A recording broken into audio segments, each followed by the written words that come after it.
You've talked about Middle Eastern coloniality. My study of history shows me that this Middle Eastern coloniality had its advent in India at the moment the first Muslim state was set up, that is the Delhi Sultanate in 1206. I'm just going to make 5-6 points about Middle Eastern coloniality vis-a-vis the political setup, vis-a-vis the economic setup, vis-a-vis the language setup, and vis-a-vis the cultural setup. So just be a little patient. When the Sultanate was established in 1206, the entire cabinet consisted of among 40 Turks. So this was such a closed political system. And this remained a closed system till the time of the Khaljis, when there was a revolt and a new batch of people came from Khalaj in Afghanistan. So that is the next thing. And in the time of the Sayyids, about 22 Afghan families shared all the political posts among themselves. So Middle Eastern coloniality, as far as the political setup in Delhi is concerned, begins with the advent of the first Muslim state in India. Now, I'll just quickly come to the Mughals. Babur, when he came to India, he brought with him two groups of people. One were the Iranis from Iran, and the other were the Central Asians or Turanis. The entire ministry was dominated only by these two groups. There was no question of accommodating or giving space to any Indian Muslim or Rajput or whoever. Humayun, he was exiled. When he came back, he came with more foreign groups, and they controlled the polity. Things began to change in the time of Akbar because, he was a young boy and he was all the time threatened with revolts by other foreign groups who said, we are from more distinguished families, why should we not sit on the throne of Hindustan? That is when Akbar realized that all the weight of the scales is on one side, Taraju, and we must have some weight on the other side. So the intelligent person that he was, he chose two groups. One is the Rajputs and the other is the Indian Muslims.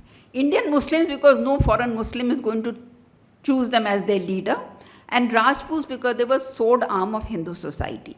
So the composition of the ruling class in the Mughal period remained 70% foreign-born Muslims and 30%, 15% Rajputs and 15% Indian Muslims. This remained unchanged, virtually unchanged, till the reign of Aurangzeb. And why it remained unchanged, we can discuss that later. But when the Mughal Empire went into decline, this is very, very surprising. It talks about coloniality. The Mughal emperor had to appoint governors at three important provinces of India: Awadh, which we call UP today, Bengal, and Hyderabad. And whom did he appoint in Awadh? An Iranian who had come to India in 1708 and in 1722 was made in charge of the important province of Awadh. And after that, we know what happened in Awadh.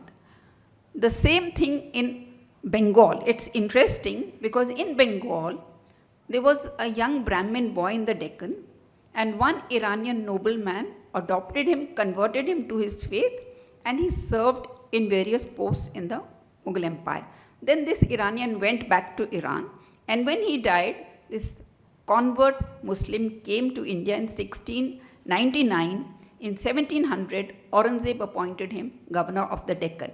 There is no question, this coloniality, people are coming in the 18th century and getting the top posts. And in Hyderabad, the person who was appointed governor, his father had come in the time of Shah Jahan, and they said, we are the descendants of Abu Bakr, the caliph.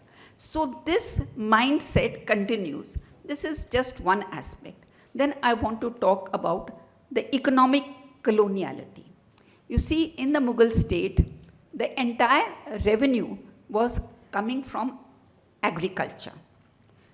In the Hindu system, it was that the ruler should tax the peasant as much as a bee extracts honey from a flower, it should not hurt that flower. But in the Mughal state, the land tax was almost the entire produce of the peasant. And we have so many foreign travelers coming and discussing and describing the state of the peasantry, and the peasantry are exploited. They try to run away from their fields. The Mughal state tries to bring them back. But that apart, this entire surplus of the countryside, it was distributed in the Mughal state among 1600 people only. The entire surplus was distributed among 1600 people, and as we've discussed, they were relatives of the emperor, foreign nobility, etc. And this nobility, each member of the nobility or the ruling class had to keep soldiers for the state.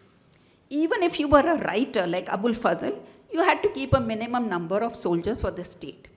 So, 1600 people, they spent 50% of their income on maintaining the troops. And Akbar spent another 10% on maintaining the troops. That means 60% of the resources of the empire were spent on maintaining an armed force at a time when India faced no external threat. So this is coloniality, and we talk about the British, they took away. This was just conspicuous consumption. The village got nothing in return. So that is the second point. Now to come to the cultural point. Akbar, whom we refer so much, he was the first person who said Persian will be the language of administration at all levels. And even the village patwari who kept the revenue records had to learn Persian. Now, how do you overnight learn Persian? Akbar, first of all, imported many Iranians from Iran, and he revised the madrasa curriculum so that Khatris and Kayas could learn the language fast. So, this is when we talk, when we compare Middle Eastern coloniality with the British, this is an important aspect which we have not paid attention to. Now, so that means Persian derived its power only from the state.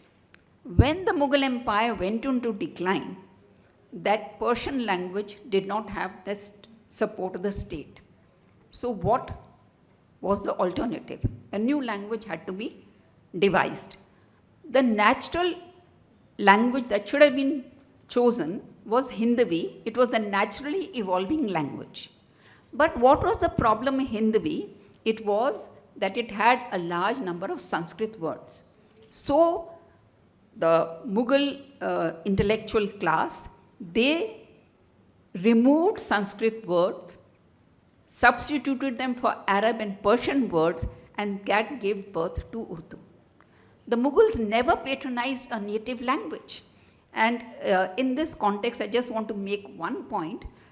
They had Sanskrit scholars who would come to the court, but in the Persian records, they are never mentioned as Sanskrit scholars. They are only mentioned as singers who came to the court, sang before the emperor, and took money and went away in the most derogatory manner.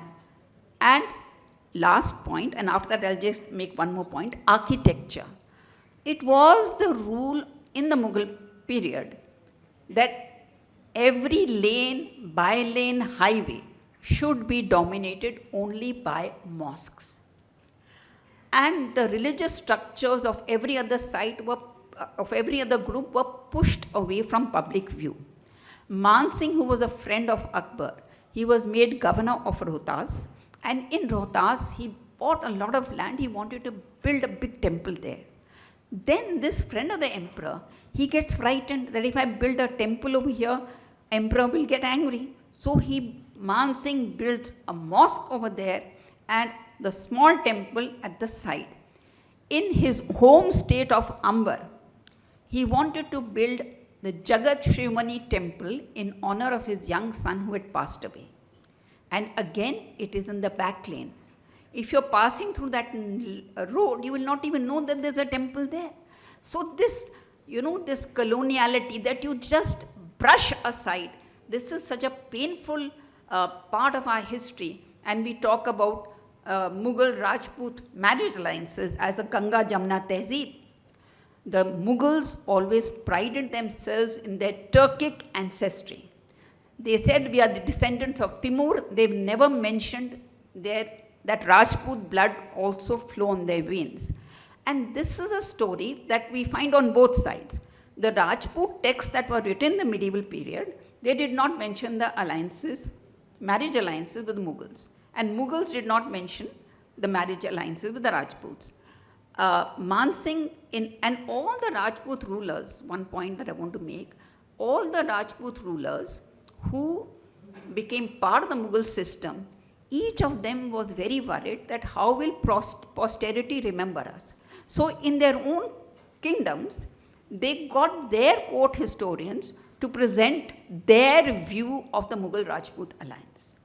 So Mancharit, Mughal history that was written in Man Singh's court, does not mention that his grandfather gave a daughter in marriage to Akbar. So, to say that was Ganga Jamna Tehzeeb, it is to ignore what a contested memory we have of that period. And, so-called secular intellectuals, they are just trying to whitewash this painful episode of our past. This is something, a series of histories were written in every Rajput court contesting what the Mughals were presenting at this thing. So, I'll stop over here, but it is important to remember this counter narrative when we talk about coloniality. And Sai has made a very, very important contribution to Middle Eastern coloniality. But I think that these kind of facets, they will help the young generation to argue. You did not allow Hindavi, you imposed Persian. With Persian, you impose a Persian culture, a Persian language, a Persian tradition. So, and you never gave representation to anyone. And Jagannath Pandit, he was a very, very renowned scholar. And he is never referred to as we would not know that he was a Sanskrit scholar if we referred to only the Persian texts, And just last point, that this whole debate about jizya and pilgrimage tax, this also needs to be re-examined. In the time of Shah Jahan, there was a very important Sanskrit scholar, Kavindacharya.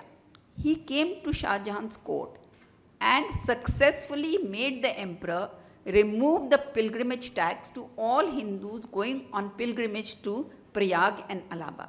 Now, if Akbar had removed the thing and that had become effective, why did these people have to come to Shah Jahan? And in the Mughal Persian accounts, this is not mentioned at all, that Shah Jahan removed this tax, because Shah Jahan was very conscious of his image as a proud, good Muslim. So, and we know about this only because the Hindu writers, they felicitated him and they honored him. But there are two contrasting worldviews and two contrasting thought traditions that are existing side by side in the entire medieval period, and I have not found any evidence of them meeting each other. Thank you.